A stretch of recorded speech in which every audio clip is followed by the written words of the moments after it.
My name is Michael Barron. My wife's name is Sophia Dawes Barron. I'm the executive editor of the American Globe in Chicago. She is the senior vice president of Sirius Publications. We have two children, Michael Jr., 23, and Ashley Sophia, 21. Junior is a senior at Princeton studying international diplomacy, and Ash, as I call her, is studying underwater basket weaving at UC Berkeley. Both are excellent students. We both earn very good money, and she makes a little more than me. We were happy, at least it seemed so to me. We were looking forward to a fantastic weekend alone. She had had a very busy week and had been looking forward to this party for a long time. She was wearing a new dress, black, open-back, strapless, with a slit about 5 centimeters above the knees and a small slit on the left side. She was wearing the diamond necklace I gave her for our 25th wedding anniversary. Earrings with sapphires and a ring are a copy of Princess Diana. Her blonde hair was combed up. She looked stunning. I was wearing a Brooks Brothers tuxedo. She stood over 15 feet away, leaning back against the fake fireplace, drinking from a glass of champagne, laughing and giggling like a college student. I had no problems with this. He was a scruffy, slimy-looking bastard who chatted with her, lightly touching her arm, her shoulder, whispering in her ear with his smug grin. He just said something to her, and she nodded her head affirmatively. Okay, this has gone far enough. It's time to save her from this predator. I put down my old-fashioned glass and was about to come to her aid when a soft, feminine hand grabbed my elbow. Do not do anything. Your wife is under his spell, and his thugs are watching you. I looked down at the spectacular brunette standing next to me. She pointed to a stern-looking man about 5 meters to my left who seemed to be watching only me.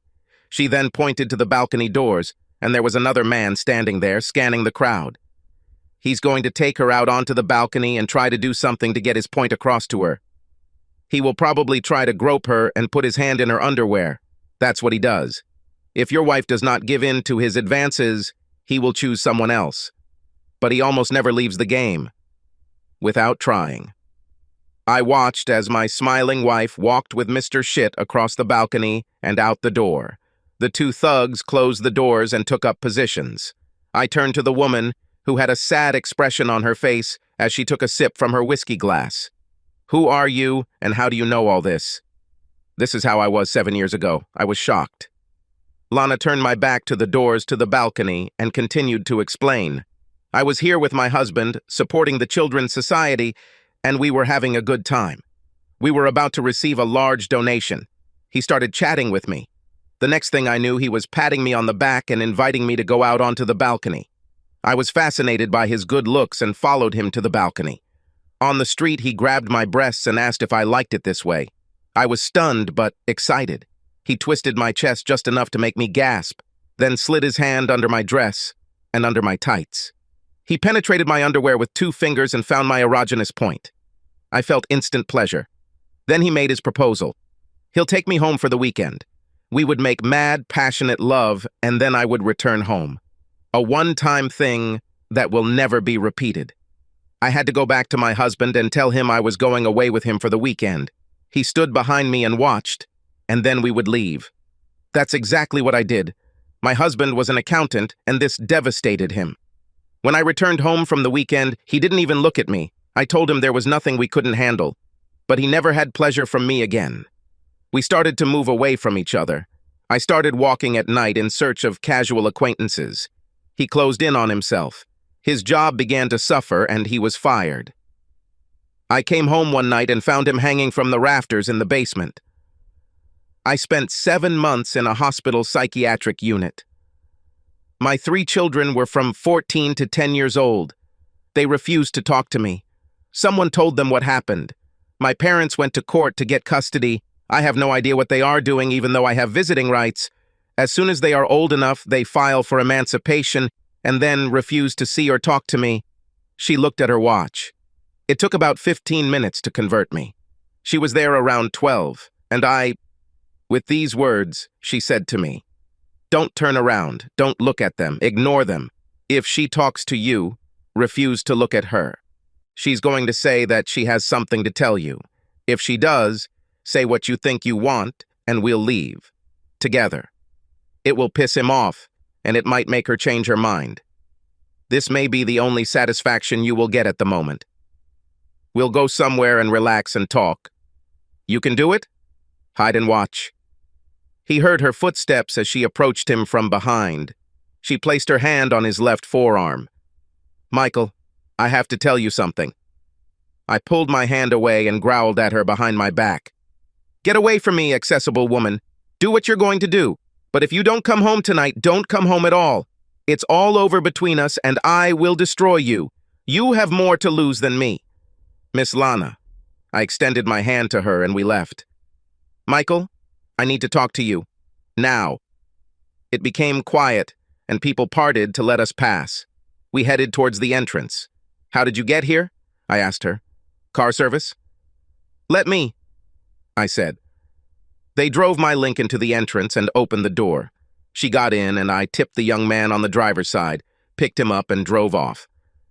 "I know a place where we could go and talk, if you don't mind."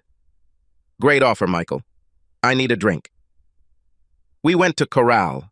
The place I knew was relatively quiet and catered to a middle-aged crowd. We parked, walked in, grabbed a table at the back, and ordered drinks and potato chips.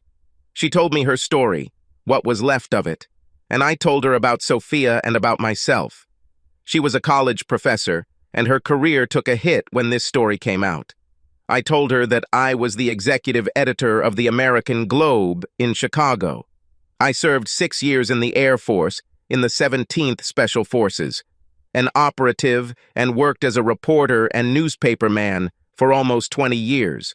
We had 2 children, a son, Michael Jr., and a daughter, Ashley Sophia. Both are attending college, out of state. "So, what do you think you're going to do?"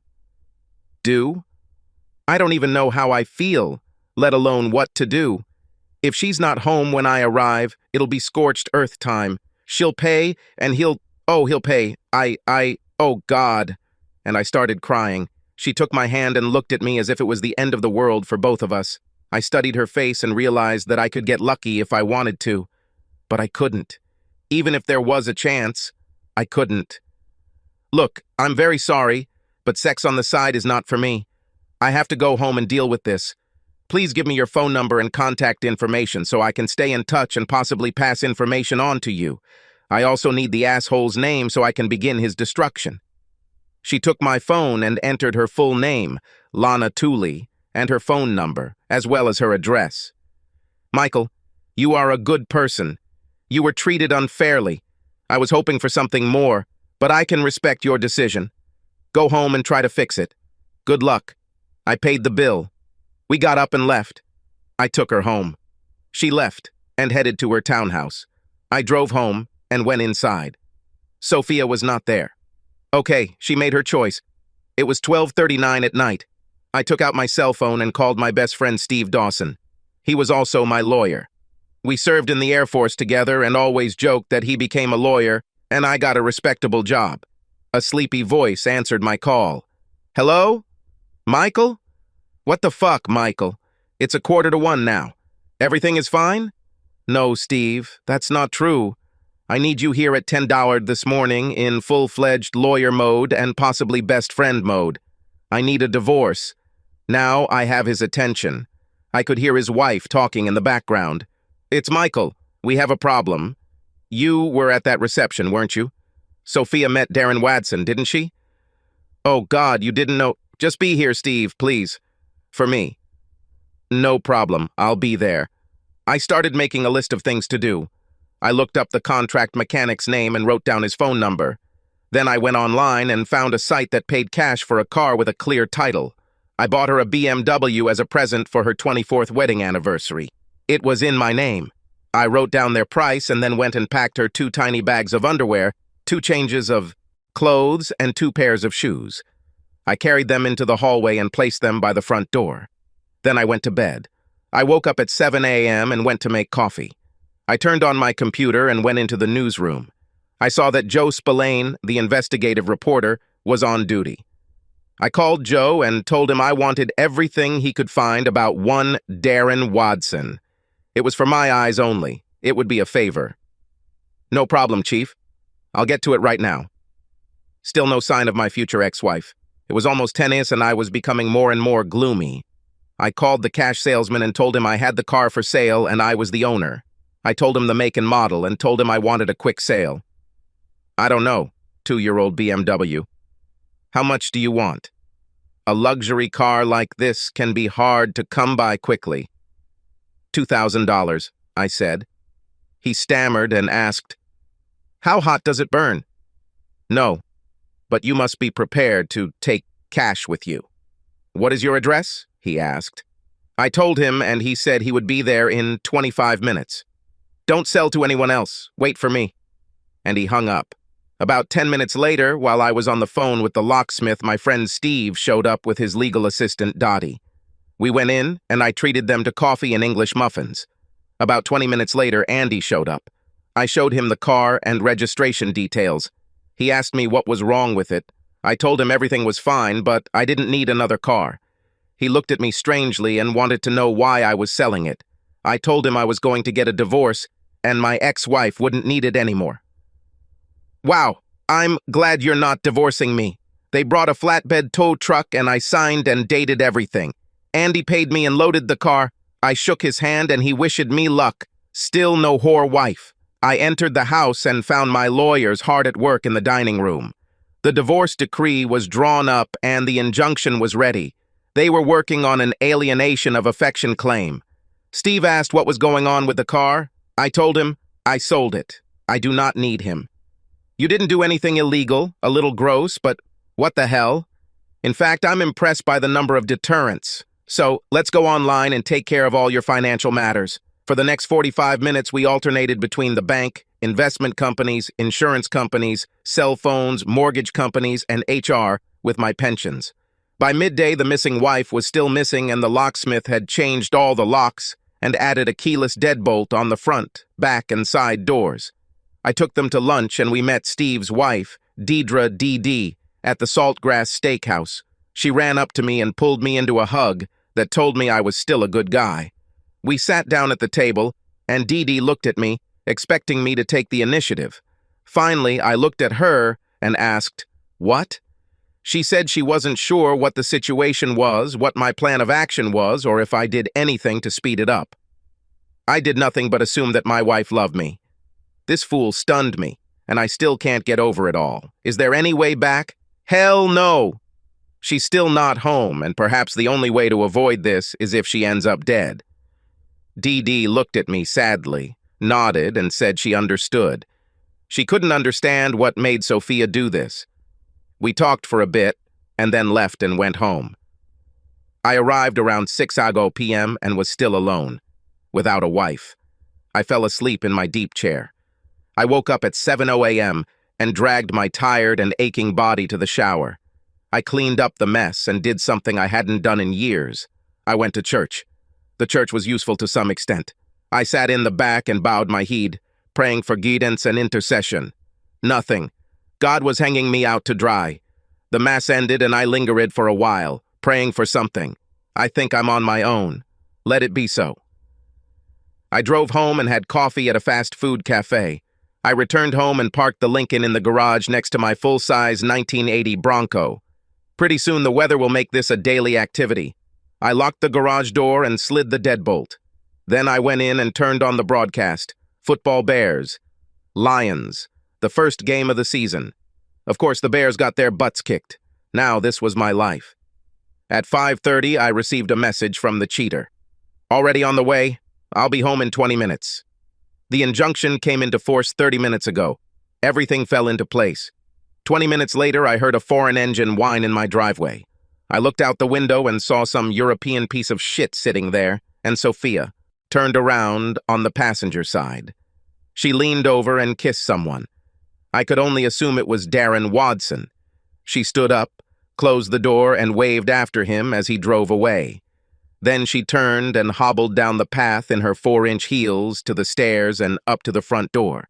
She tried her old keys, but then realized that they did not fit the new electromagnetic locks.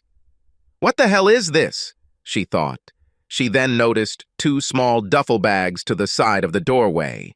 "What the hell is this?" She leaned on the bell, ringing it continuously. She shouted 2 or 3 times, "Open this damn door, Michael!" Finally, I stood up, walked to the door, and opened it for my very angry wife. She looked at me with a death glare and asked what the hell was going on. "Simple, Sophia. Your keys don't work anymore because you don't live here anymore. My ex-wife used to live here, but she's no longer around." Her eyes became huge, and she tried to pull me towards her for a kiss. "But honey," she began, "do not even think about it. I don't know where this thing was, or who it was on. How many times have you had sex with this asshole, or how many times have you pleasured him? We made love, and it was wonderful.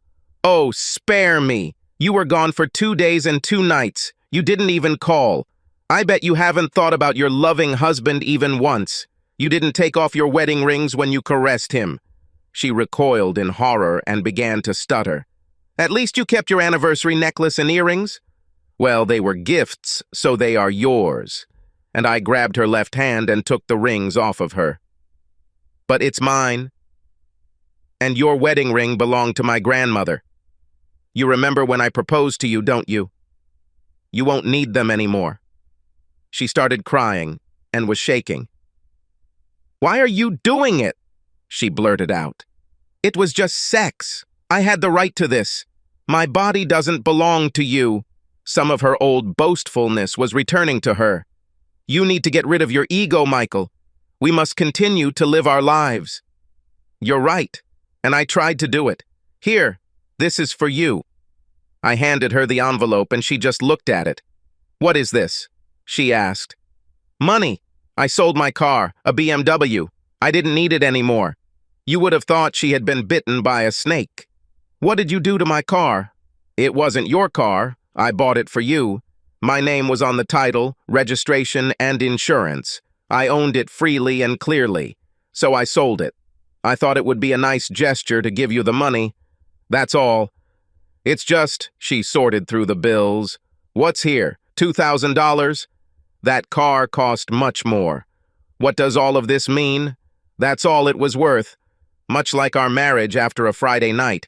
I told you I would destroy you, and you had much more to lose than I did." The look on her face was priceless. Her eyes bulged and she started whining again. "How could you be so cruel? I'm back home to you." "God, I guess I'm lucky."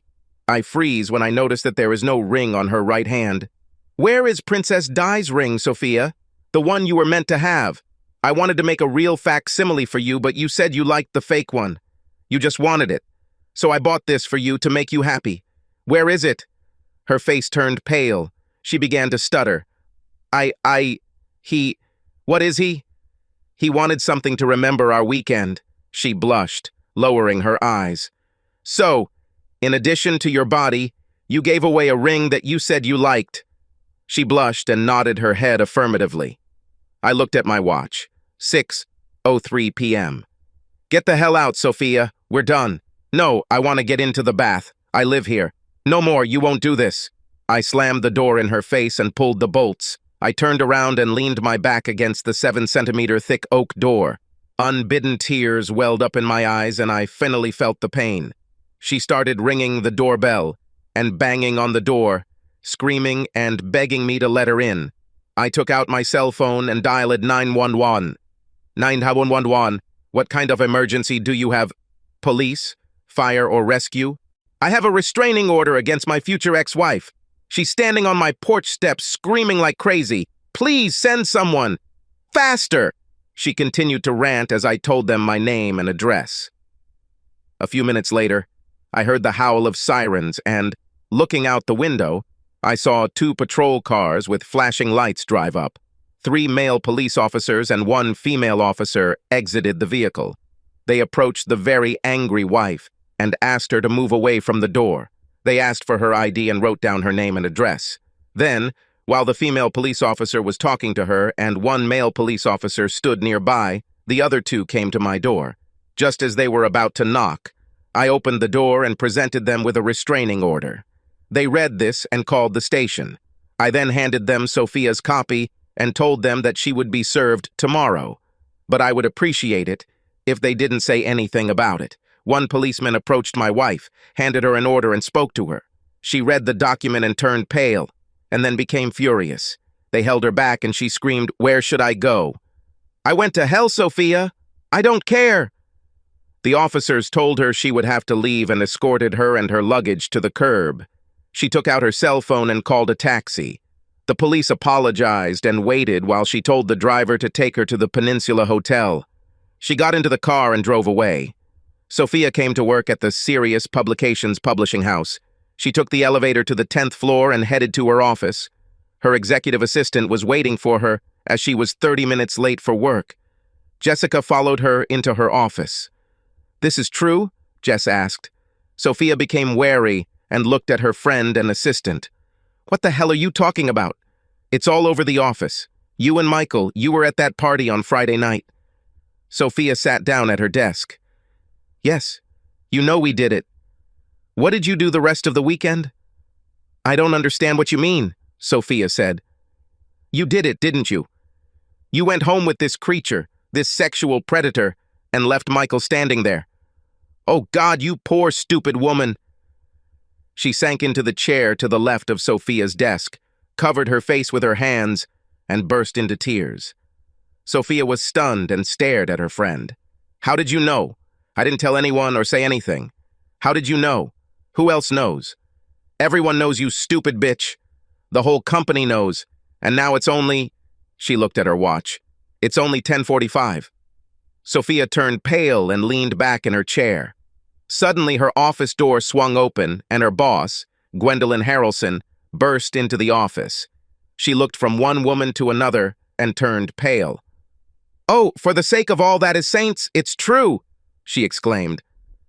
Sophia was stunned by the reaction of her boss and close friend. This situation quickly escalated. Sophia bristled indignantly and said, "I think everyone is making too much noise about this." "Oh, really?" Gwen said, smirking at her friend's naivety. "Do you know who he is and what it is? Why do you think all of Chicago and maybe half of the Midwest already knows about this?" Sophia turned pale and looked down at her hands. "What did Michael say?" "He said it was all over between us. He said he would destroy me the same way I killed him. Who does he think he is? He doesn't control me. I don't belong to him. He's your husband, you fool. What was Michael doing when you got home on Sunday?" She looked at her desk and started sniffling. "He sold my car. He said that he no longer needed it, because he did not have a wife who could drive him." "Oh my God!" Gwen exclaimed.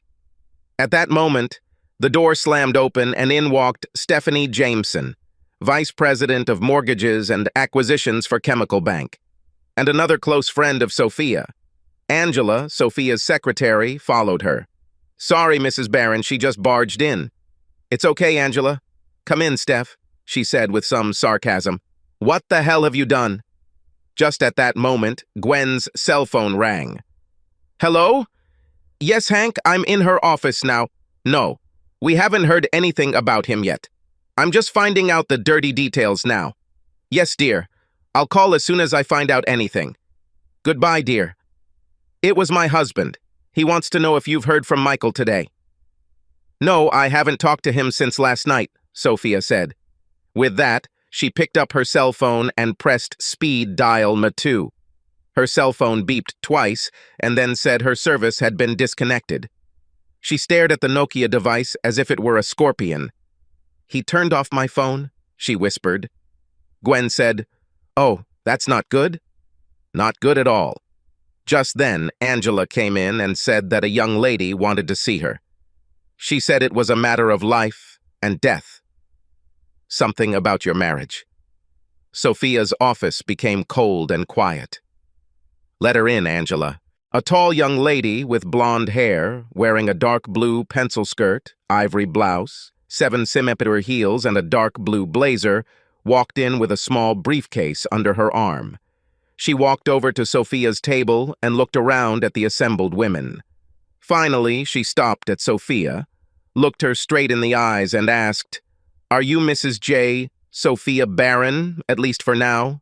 Stephanie attacked her. "Look here, princess. Who do you think you are?" "Yes, I'm Mrs. Michael Barron. Do you have anything for me?" A terrible thought flashed through her mind of what awaited her. "Congratulations, Cow. You've been served." She handed Sophia a large manila envelope, took a photo, and turned on her heel. She walked to the door and turned to face the group. "7 years ago, my mother separated our family just like you. I hope you enjoyed it. Have a good day." Sophia's head hit the table with a thud, landing on the envelope she had received. Gwen rushed over and helped her sit up. Sophia's breathing was rapid, and it was difficult for her to breathe. Stephanie took out her phone and pressed the speed dial button.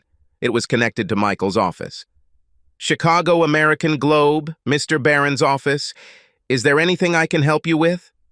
"I would like to speak with Mr. Barron, please. This is Mrs. Stephanie Jameson from Chemical Bank." "May I ask what's wrong, ma'am?" "This concerns his wife." "I'm sorry, ma'am, but he doesn't accept calls from his wife. He asked me to tell her that she—" "Just give him the pipe, bitch!" "Please wait." Soon the connection clicked and Michael's voice came through the speaker. "Well, Stephanie, the coven has gathered around this bitch. I'm guessing Jessica and Gwendolyn are present along with the queen of available women. What do you want? Michael, you're acting like an ass. She's hopeless, and you're not helping her. What do you think will happen?" Ask her what she thought was going to happen when she left for her weekend of great sex. Tell her to get a lawyer and talk to him. I won't talk to her until we sit down and talk to our kids on Saturday. Goodbye, Stephanie. Click. "Oh, damn," Gwen said. "You got carried away." Sophia hit her head on the table again. A loud knock echoed through the office, but no one rushed to her aid. Michael hung up and pressed the button to call his son in New Jersey. Michael Jr. was in a serious relationship with a beautiful young lady, and he hoped that this would not affect them in any way. But the conversation had to take place. The phone rang 3 times, and his son picked it up. "Dad, how are you doing?" "Not very good, son. How's Tara?" "She's okay, Dad. What's happened? Is everything okay with Mom?" "Physically, she's fine. I need you and your sister here for a family meeting on Saturday. Tara can come with you. On Friday, you will have 2 tickets at the box office. Janine will contact you with details. Don't ask any questions. Just come. It is important." "Dad, what happened? You're scaring me." "Son, I haven't talked to you like this in over 10 years, but I'm doing it now. Now, do what I tell you and don't ask questions." He hung up. He wouldn't turn them against their mother. He would let them make their own decisions. He would trust their judgment. The conversation with his daughter was basically the same, just a little more emotional. She said she would see him on Friday. He spent the rest of his day in silence. He talked to his lawyer and his personal secretary about Darren Wadson's trial. Returning to Syracuse publications, the woman gathered for a council of war, trying to support their friend. But it wasn't easy. Sophia muttered something and cried. "What have I done? What have I done?" She was inconsolable. She had no idea of reality. Finally, Gwen took matters into her own hands. "We need to come to terms with this and be equal." She took out her mobile phone and called her friend. "Hello, Carolyn. This is Gwendolyn Harrelson. Yes, I was hoping that you could represent my friend in her divorce proceedings. Her name is Sophia Barron. Yes, her husband's name is Michael Barron." "Excuse me? What?" "Yes, I understand. Thank you very much." What did all this mean? She's already poisonous. It was Carolyn Herrera. She's a shark, and she hates bastard husbands almost as much as she hates cheating spouses. Then she heard Sophia's name. She had already heard through the grapevine what happened. She said that if she had taken on this matter, her husband would have divorced her. They have 5 children, are serious Catholics, and both know Michael and Sophia. She also knows about this asshole. Stephanie said, "Let me try." She took out her mobile phone and dialed a number. "Yes, this is Stephanie Jameson. I need to talk to Brett Walker."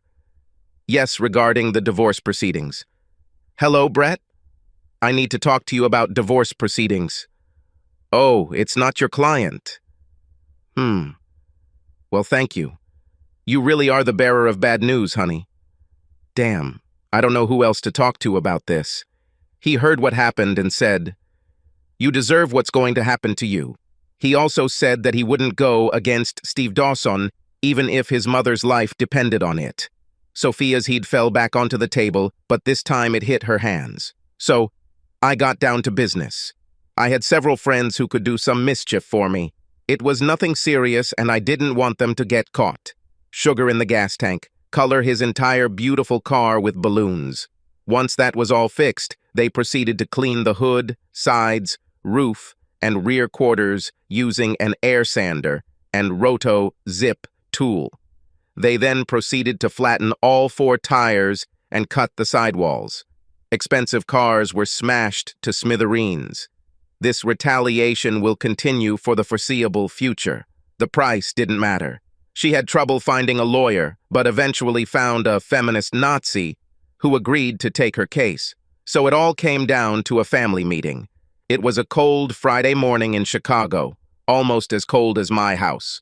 The guys flew in from the east and west coasts. My son brought his future bride with him. I hoped he made the right decision. This meeting would be a very emotional discussion. Their mother was still living in the hotel, and they didn't understand why. I told them they would have to talk to her tomorrow. They asked where she had been. She currently resides at the Peninsula Hotel. If you want to see her or talk to her, try there. I tried, Dad. I was informed that her cell phone was no longer working. Why did it happen? It's disabled. Call her at work or leave a message at the front desk. I wonder why she hasn't called you yet.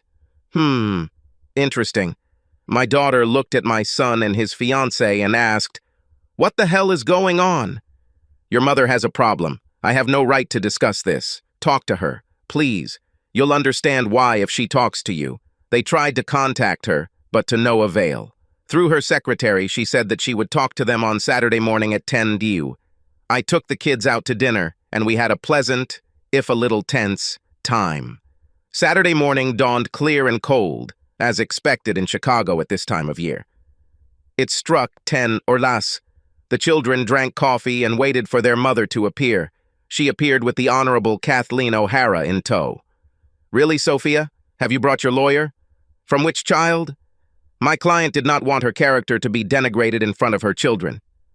At your funeral. I led them into the living room. The children rushed to greet their mother, wanting to know what was happening.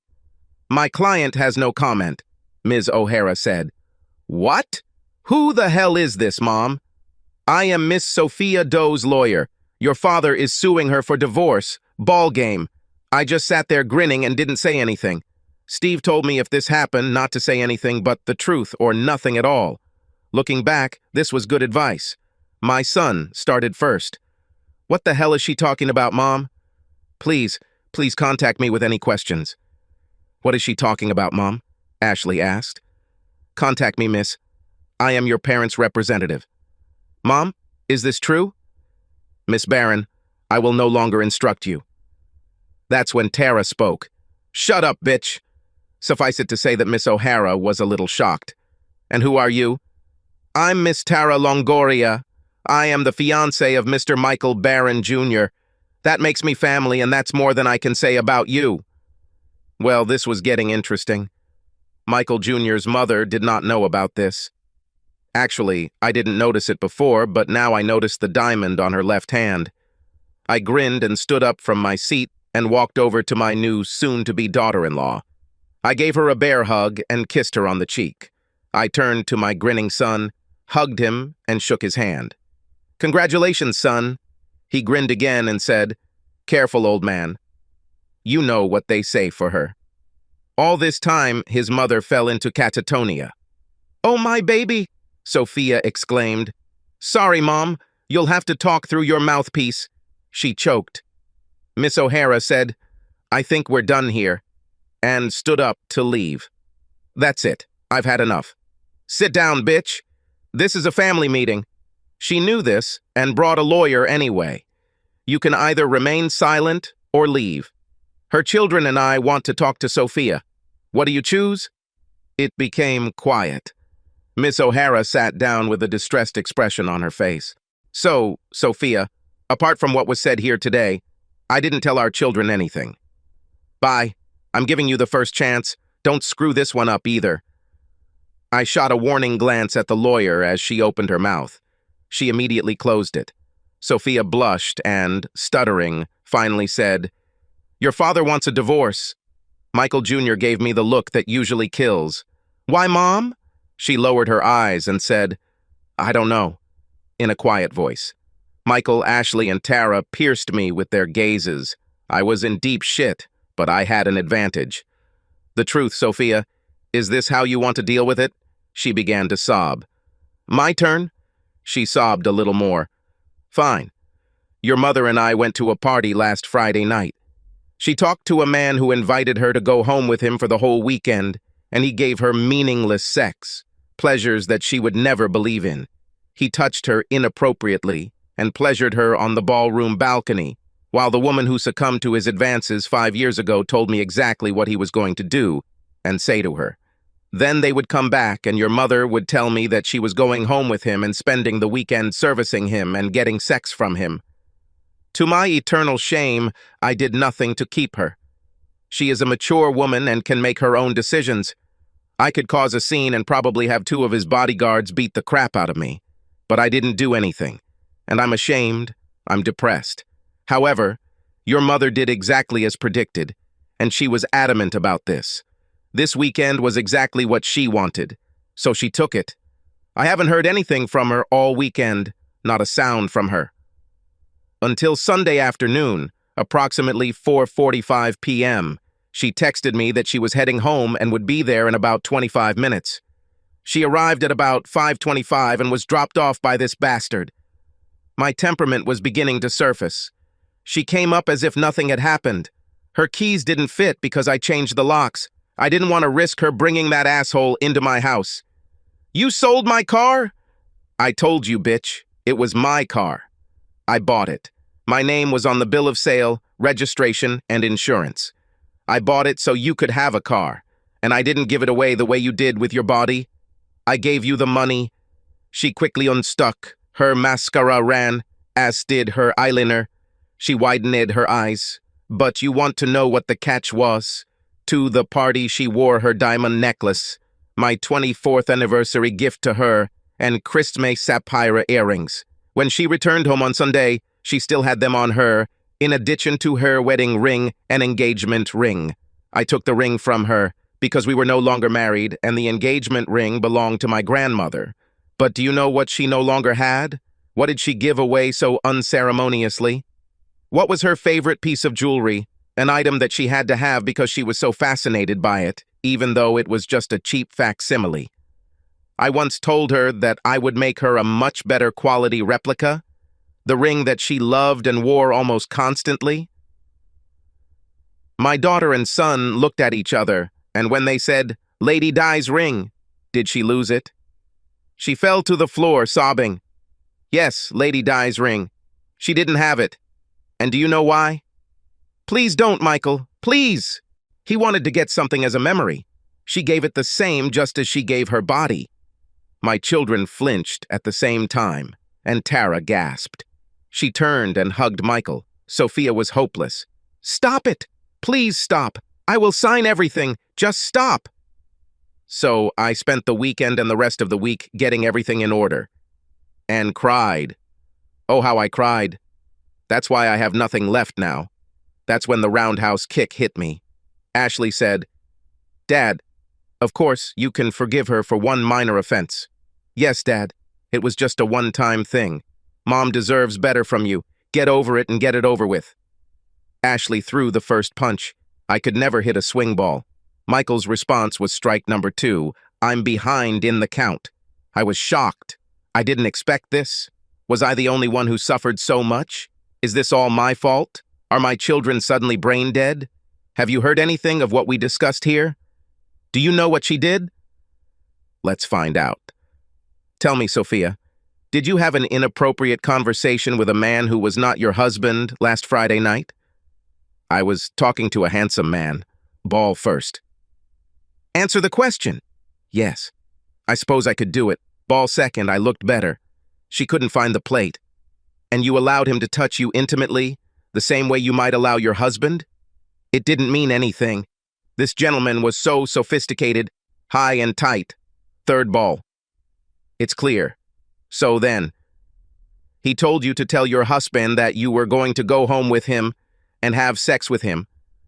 Yes, but I'm a mature woman, and, dirty reception. I was still involved. Understand. And when you came home with that asshole, did you sleep with him? You pleased him and allowed him to pleasure you. Because I was not there. I don't know. So tell us what you did all weekend. Have you played Scrabble? Have you discussed poetry? Have you written letters to your children? Have you even to call your husband? I didn't think so.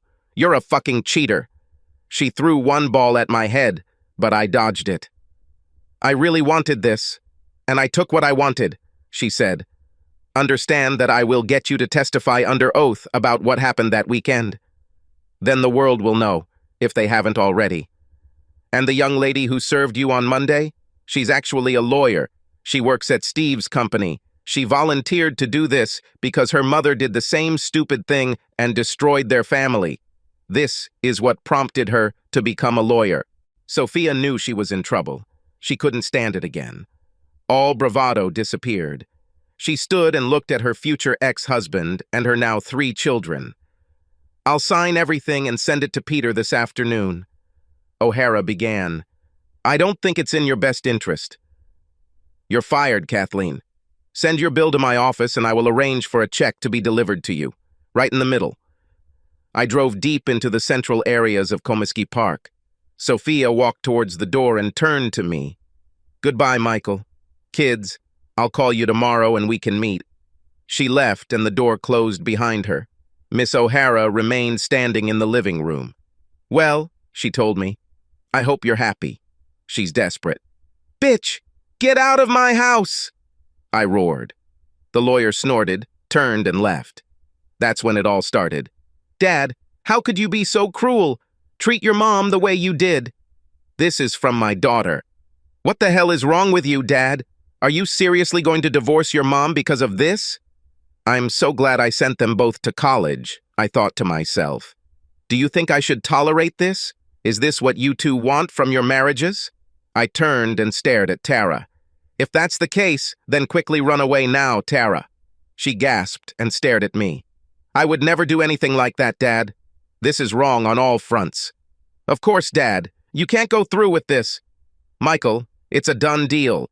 And if you can't handle it, don't involve me in any functions in the future. Any functions. I looked him straight in the eyes and held his gaze. He has my character, and I saw how he reared up. Ashley, on the other hand, was in a whiny mood. Dad, how could you be so cruel? You saw the state Mom was in when she left. She's in a lot of pain. You must forgive her bad behavior and accept her back. I was stunned. My children stood by their mother in her infidelity. Tara finally broke the ice and said, Dad, this might make Mikey angry, but you're right.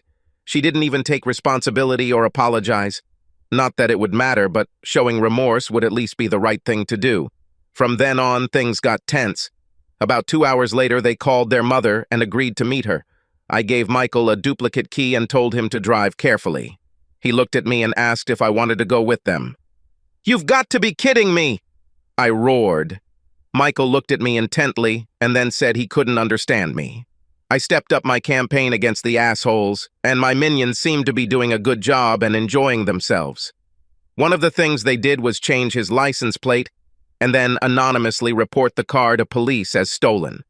I was impressed that they had such easy access to his car, even though he kept both his Ferrari and his Cadillac in the garage. I also had them follow him down the Dan Ryan Expressway with a neat little black box that could hack into the car's computer. They slowed and isolated him in the middle lane, and when he moved into the right exit lane, they caused the Ferrari to swerve and hit a utility pole. This caused significant damage and resulted in him spending 10 days in hospital. Meanwhile, his insurance skyrocketed, and he lost his original insurer. This guy was luckier than you could imagine. Not only that, but every time the cops got involved, they didn't exactly bust their asses to solve the crime. They knew about his reputation and seemed to turn a blind eye to his difficulties. I heard that most were pretty sure that some pissed-off hubby would get a kick out of it. God bless the boys in blue. That evening, Steve called me and he said that she had personally delivered the documents. He had a good judge in mind. His son was the victim of an asshole 3 years ago, and he promised us that he would file the paperwork for both a divorce and an alienation of affection lawsuit.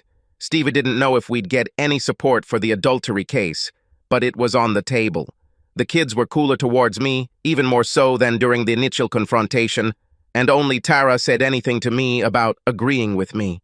About a week later, they returned to school and the divorce continued.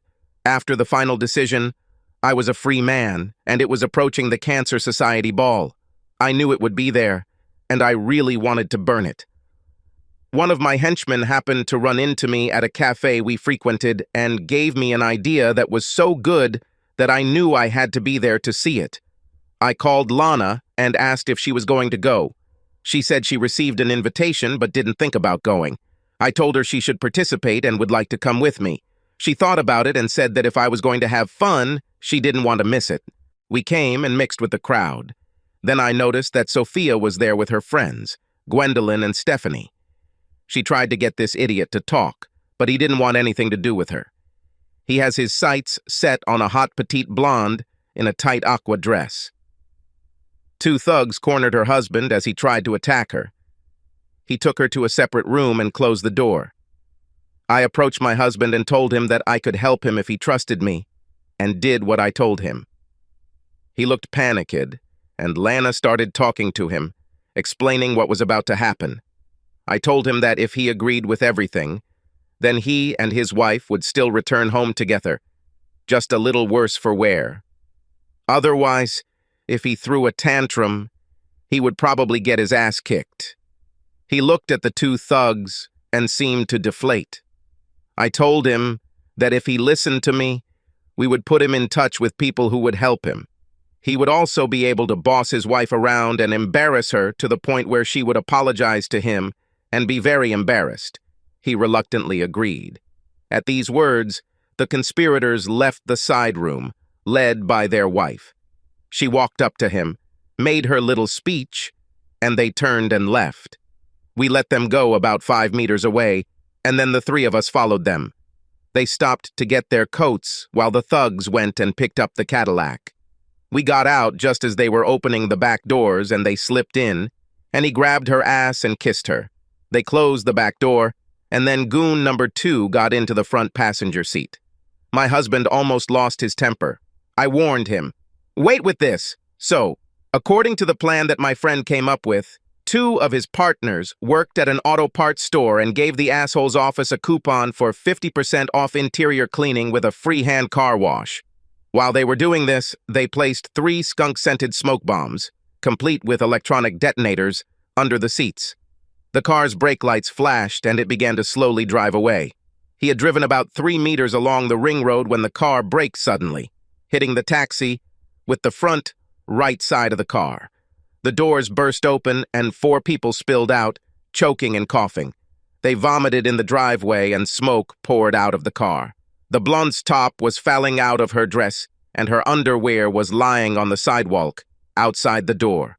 The woman's husband ran to his wife, only staggering slightly, as he helped her up due to the smell and smoke. I smirked as the idiot tried to stand up and limped a little on his still mobile leg. The police arrived when the asshole walked up to his ex-lover and took her hand.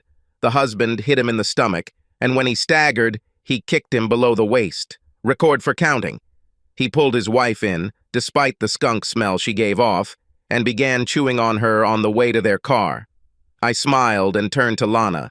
1 point in favor of the good guys. I gave my husband a business card with my cell phone number on the back and told him to call that number the next day.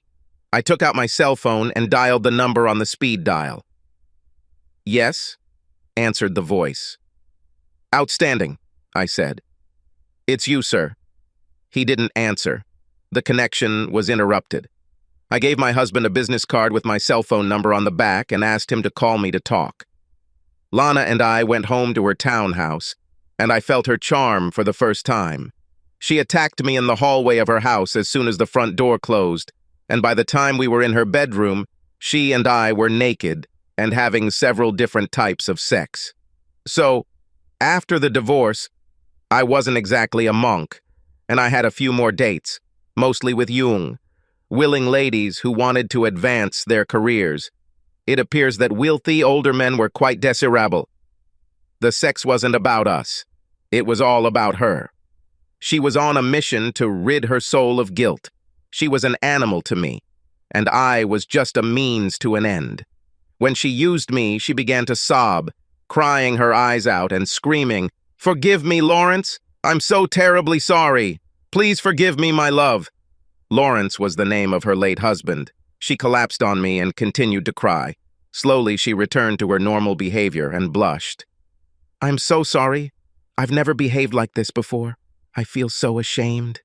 What must you be thinking about me?" I hugged her as she started crying again.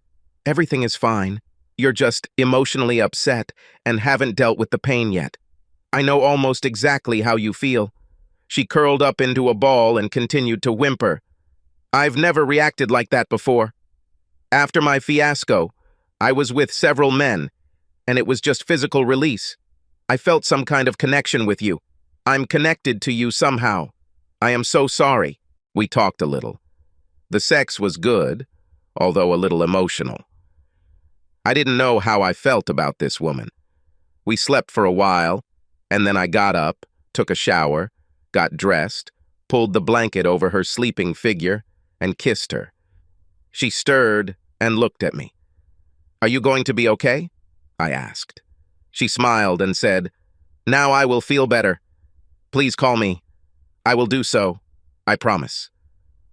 I left and went home. Months passed. Lana and I have become even closer.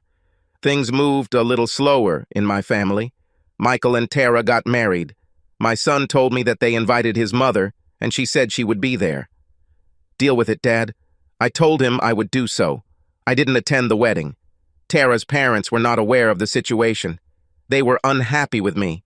My wonderful daughter-in-law took them to the heart of the problem. Tara's mom was shocked, and Tara's dad was furious. The serious Italian family immediately began to avoid my ex-wife. Tara's grandmother went so far as to spit in Sophia's face. The culmination was when one of her friends accosted Sophia and caused a scene. She couldn't stand it and ran away from the reception. I sent Tara a nice note with the check. I sent her parents a letter of conciliation and explained that I couldn't stand being in the same room as my ex-wife, let alone being in the same state. I emailed my son to tell him to fuck off. The wedding took place in Kenilworth, New Jersey. A year later, my son and daughter-in-law gave birth to a bouncy baby boy.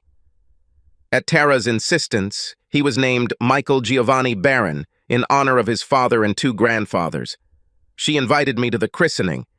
I was overjoyed. I went to Newark, New Jersey, and got a hotel room. I walked into St. Michael the Archangel Catholic Church in Palisades Park, New Jersey, and met my namesake. I was in seventh heaven. Then I saw Sophia come in with someone on her arm. I almost lost consciousness. She came closer. I turned to my son and said, "She is here, isn't she?" Tara grabbed my hand and said, "Please, Dad, just this time." "I'm sorry, honey." I handed her the envelope, turned on my heel and walked it out. I went back to my hotel, checked it out, went back to the airport, boarded the next flight to Chicago, and headed home. After that, I almost had to change my phone number.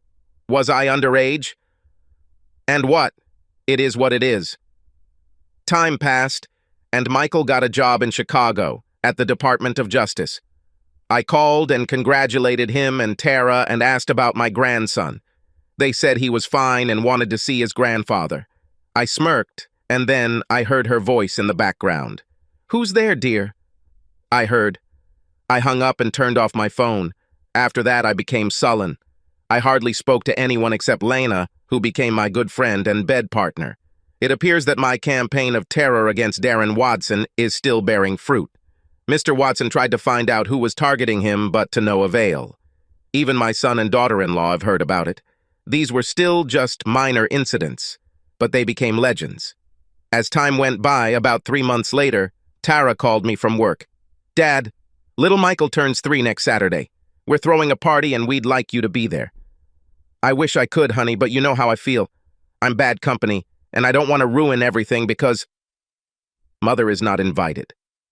I told my husband, your son, that she would not be welcome here that day. I will break him if he invites her or asks her to be there. I really love this girl. My son doesn't deserve her. It will be an honor for me to attend. I have the time and date. I called my secretary and asked her to free the whole day for me. I called FAO. Schwartz asked them to purchase a Tonka dump truck, bright yellow, of course, wrap it up and ship it to my office. I had one when I was a kid, and Michael got one for Christmas one year. It was the type of toy that was meant to be played with, no electronics or fancy used metal with solid rubber tires. He fell and rolled, and you had to play with him. They couldn't keep them in stock. It seemed to be very popular, especially with grandfathers. That Saturday morning, I showed up at 10. We had a great time. Lunch, cake, coffee, and then opened gifts. I struck up a conversation with Tara's parents, and they said they understood why their daughter spoke so highly of me. And her father thought the dump truck would be a great gift. Reminds me of one I had as a child. Good decision, Michael. I liked him. Little Michael drove the truck all over his backyard. It was wearing him out. His mother and grandmother put him down for a nap. Even my son was polite. He brought me a beer and said, "Why don't you go sit in the backyard, old man, and relax?" I took him up on his offer and found an Adirondack chair in the middle of the lawn. Life was good when I took a sip of Bud. That's when a shadow crossed my face, and I looked up to see my ex-wife. She had a glass of what looked like white wine. "Hi, Michael. Do you mind if I join you?"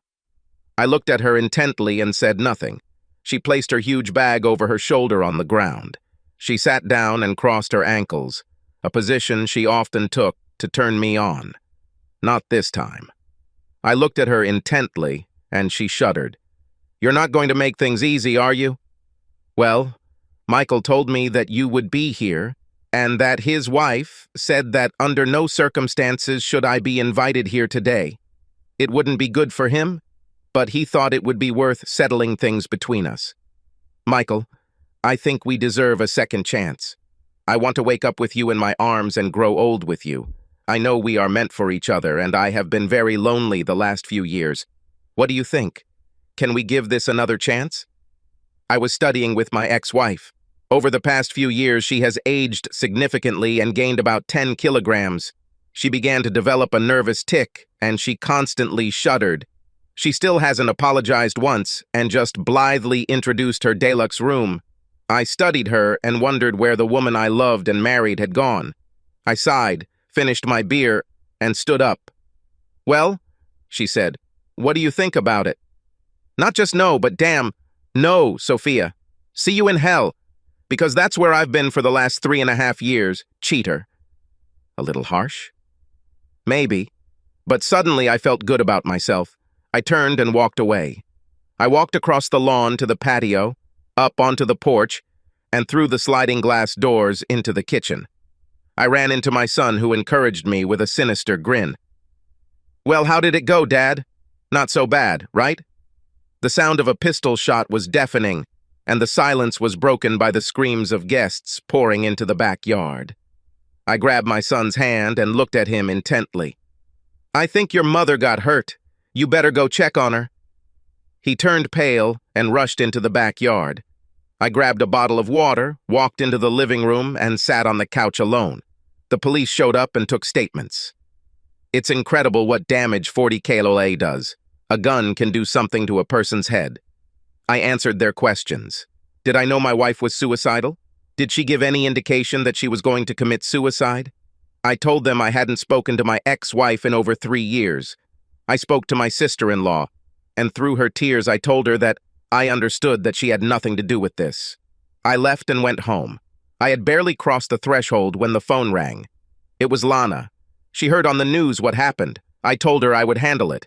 She wanted to know if she should come. "No, I'll be fine, but thanks for the offer." On Monday, I returned to my office. I called our best crime photographer into my office.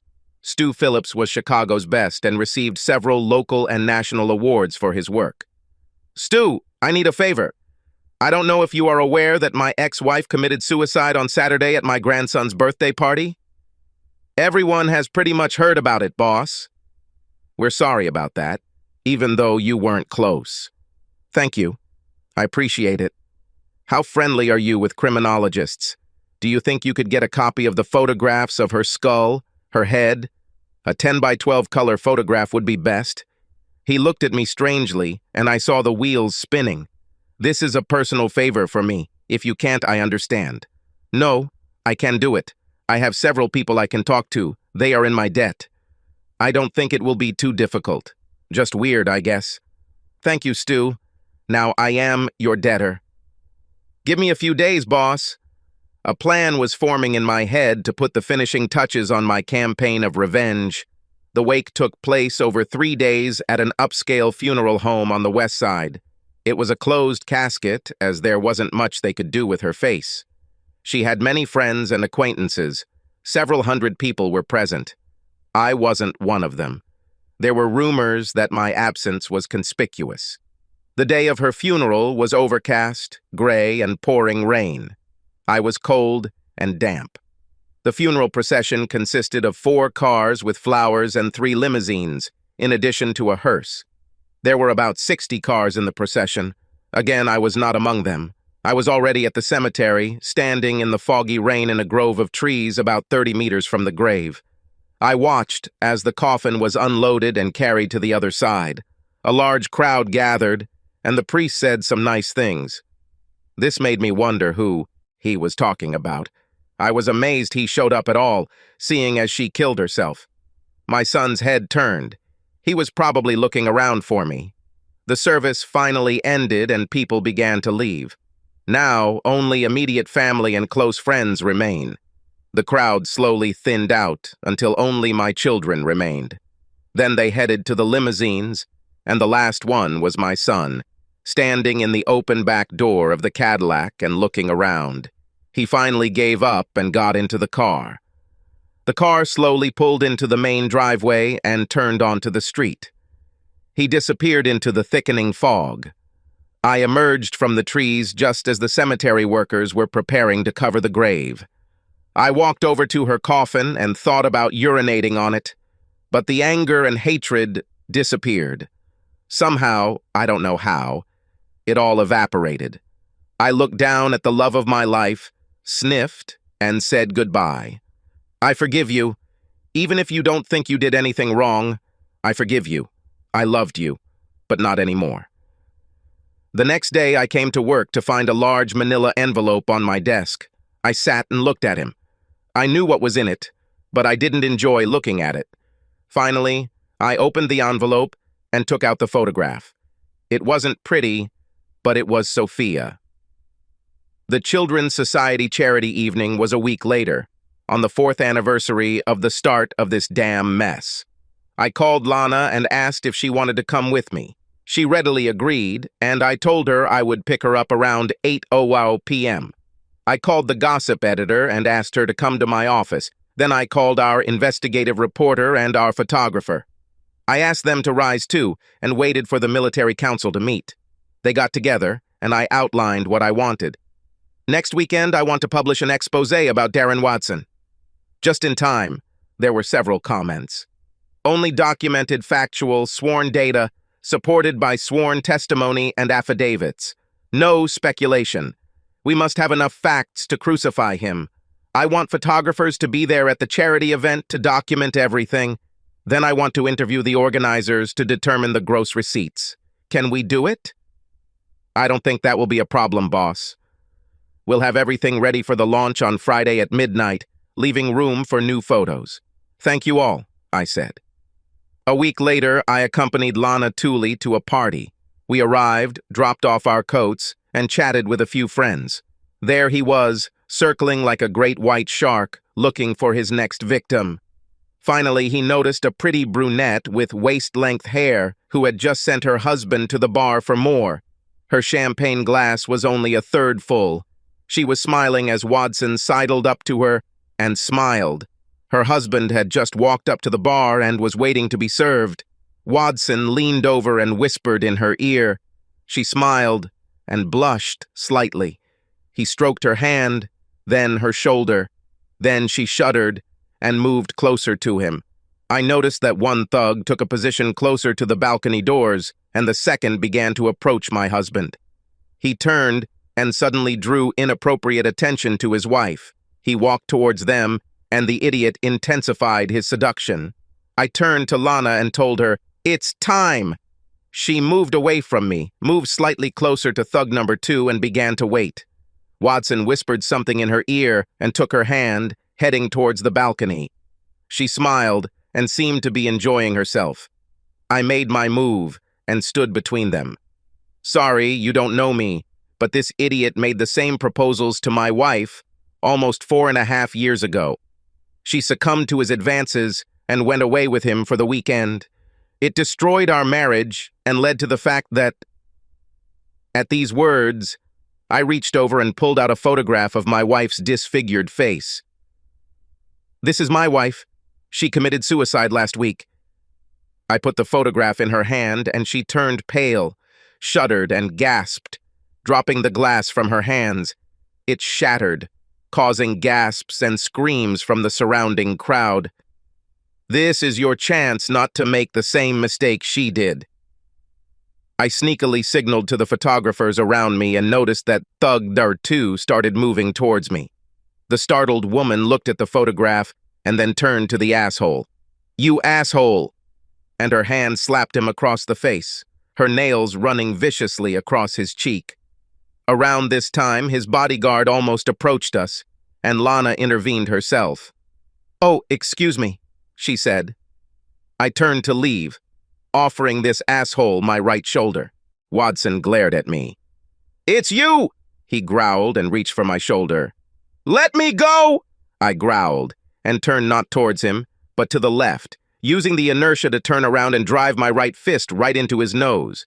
His nose caved in and his upper jaw was cracked. His right cheekbone was cracked and part of his nose was pierced through his eye. He fell down like 10 kilograms of shit. His thugs didn't know what to do and just stood over him while cameras clicked and whirred around them. Lana took my hand as the brunette's husband approached her. "Please take me home now," the brunette sobbed. We moved towards the center of the dance floor as the crowd parted for us. I stopped and turned to face the crowd. "I should be ashamed of what this man got away with," I said, pointing at Watson. "Surely you all should be ashamed of what he did by simply donating money to charity. The charity must be held accountable, along with Chicago and the community at large, for its actions. An article will appear in the newspaper on Saturday and Sunday with the facts and courageous statements of his victims. Read this and take it to heart." Lana pulled me along before I lost control, and we made our way through the parting crowd. We got home and she put ice on my aching fist, and then we had sex until we died. The consequences were swift and severe.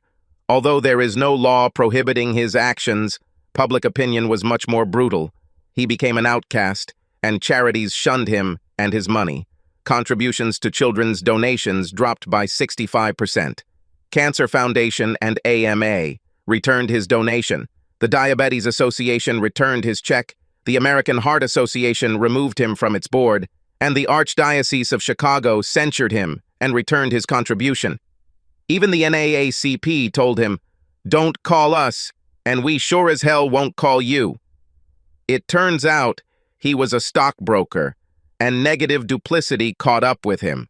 He lost his license and his job. He tried to sue me and had me arrested, but it turned out that the husband of the woman he was trying to seduce was the Cook County State's attorney and began his own investigation into his actions. The suit hasn't gone anywhere. He was found 2 weeks after his dismissal in an alley near the old stockyards, beaten half to death, his manhood severed, stuffed in his mouth, and his throat slit. Too bad an ending. Lana and I became a couple. We are exclusive, but I don't know if marriage is in our future. My children gradually resumed communication with me, and we began to bond with her children. It's a difficult job that led to many emotional scenes, but we make the best of a bad situation. Subscribe to our channel so that your second chaff doesn't cheat on you, and go ahead and listen to the next story, because this story is nothing compared to the next one. If you're under 18, don't even think about listening to the next one.